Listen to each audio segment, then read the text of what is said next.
Power nap কথাটা একটা নতুন টার্ম কয়েন হয়েছে, এখানে লোকজনের ধারণা বা সামাজিক একটা ধারণা তৈরি হয়েছে যাতে বলা হয় যে আমাদের সারা রাত বা রাত্রিবেলা যে ঘুমানোর সময় 7 ঘন্টা 8 ঘন্টা 9 ঘন্টা সেটার প্রয়োজন নেই, আমরা 1 ঘন্টা বা 2 ঘন্টা কিছু সময় ঘুমিয়ে নিলাম কাজের মধ্যে অফিস থেকে ফেরার পরে, এবং তাতে আমাদের ব্রেনটা বেশ রিফ্রেশড হয়ে গেল, তাতে আমরা ওটা দিয়ে চালিয়ে দিতে পারবো। এবং আমি যদি সারা রাতের ঘুমটাকে কার্টেল করে 2 ঘন্টা 3 ঘন্টা 4 ঘন্টা করে ফেলি তাহলেও চলবে।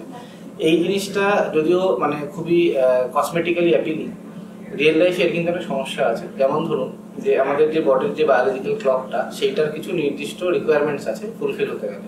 তার মধ্যে বলা হয় যে একটা সাস্টেন্ড স্লিপ, অর্থাৎ ঘুমের মধ্যে অন্তত 6 ঘন্টা 7 ঘন্টা যদি একজন মানুষ কন্টিনিউয়াসলি ঘুমোতে পারেন তাহলে তার যে ব্রেনের রিস্টোরেটিভ ফাংশনগুলো, অর্থাৎ ওয়্যার অ্যান্ড টিয়ার বা ড্যামেজ রিপেয়ার করার যে প্রবণতাটা বা যে ক্ষমতাটা ব্রেনের সেইটা হতে পারে। তার সঙ্গে আমাদের মেমোরি কনসলিডেশন, লং টার্ম পোটেন্সিয়েশন, অর্থাৎ আমরা সারাদিনে যেগুলো করছি তার থেকে যেই ইম্পর্টেন্ট মেমোরিগুলো স্টোর করতে হবে, যেগুলো ডিসকার্ড করতে হবে, সেই প্রসেসগুলো হতে পারে।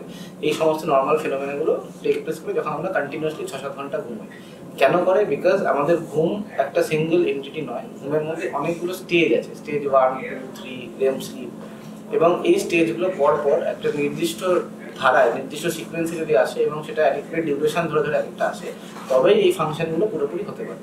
যদি আমরা কম সময় ঘুমাই তাহলে দেখা যায় যে আমাদের পুরো স্লিপ যে সাইকেলগুলো পরপর আসার কথা, হয়তো একটা বা দুটো সাইকেলে থেমে গেল, বাকি পরের সাইকেলগুলো হলো না।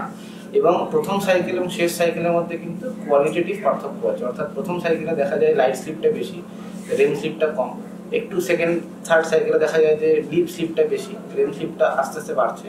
লাস্টের সাইকেলগুলোতে REM স্লিপ বেশি হয়, ডিপ স্লিপটা কম হয় এবং লাইট স্লিপটাও কম। অর্থাৎ আমাদের ঘুমের যে স্টেজটা, প্রথমের দিকে শুরুতে ঘুম, মধ্যরাত্রি ঘুম, ভোররাতে ঘুম, প্রত্যেকটা আলাদা ইম্পর্টেন্স রয়েছে। আমরা সেটাকে যদি কার্টেল করে দিই তাহলে কিন্তু সমস্যা হয়, বিভিন্ন রকমভাবে আমাদের বডিটা অ্যাডজাস্ট করতে পারবে। এটা হলো 1 নম্বর। 2 নম্বর হচ্ছে সার্কেডিয়ান রিদম, বলতে এটা বোঝায় যে দিনের বেলা দিকে থাকা রাতের মধ্যে ঘুমানো। যখন আমরা অল্প অল্প সময় দিনের বিভিন্ন সময় ঘুমাই তখন সার্কেডিয়ান রিদমটা পুরোপুরিভাবে ব্রেকডাউন করে যায়, এবং আমাদের সার্কেডিয়ান রিদমের সঙ্গে শরীরের অন্যান্য হরমোন সিস্টেম যেগুলো আছে, যার মধ্যে কর্টিসল আছে, থাইরয়েড আছে, বিভিন্ন রকম হরমোন, ইনসুলিন আছে, সেগুলো কিন্তু ভ্যারি করতে থাকে এবং সেগুলো ঠিকঠাকভাবে তারা মানে তারা সিক্রেটেড হতে পারে না, যার থেকে বিভিন্ন রকম শারীরিক ক্ষতি বা সমস্যা দেখা যায়। তবে এটা ঠিক যে এরকম কিছু কিছু জিনিস এখন রিসার্চ হচ্ছে, বিশেষ করে একটা জিনিসের নাম আমি বলতে চাই এখানে, যোগ নিদ্রা।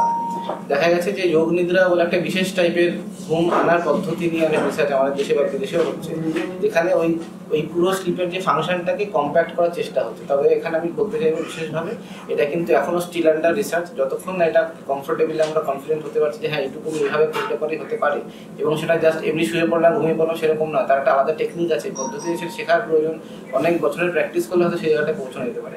সেই জিনিসটা আসলে পরে হয়তো আমরা করতে পারবো, বাট এখন as of now, as of 2021 আমাদেরকে কিন্তু 7 থেকে 9 ঘন্টায় ঘুমোতে হবে, প্রেফারেবলি বেশিরভাগ সময়টা একটানা রাত্রিবেলা। Thank you.